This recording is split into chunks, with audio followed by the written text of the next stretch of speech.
İçeriden biri var mı içeride?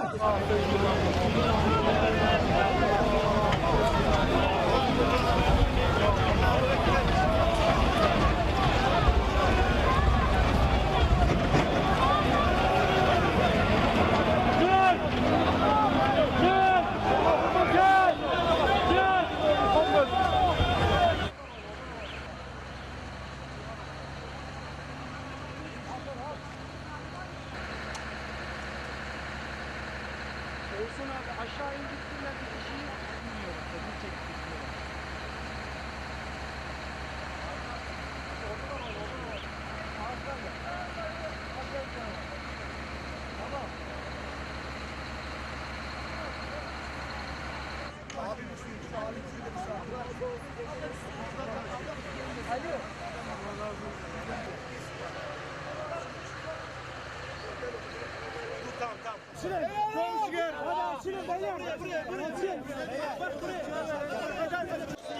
Gönder. Abiler gelmeyin. Yavaş yavaş. Gelmeyin. Elden.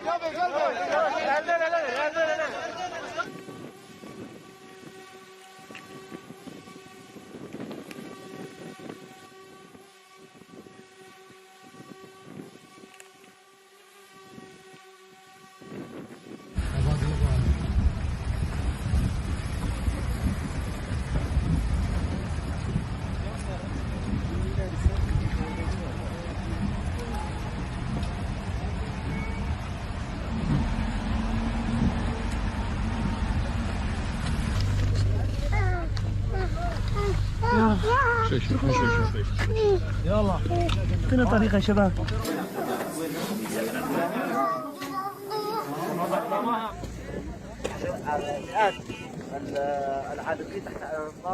Many families now are under the rubble. Our teams trying to save them, trying to save the people, to save all the people from under the rubble with all capabilities. But it's very difficult task for us. We need help. We need the international community to do something to help us, to support us.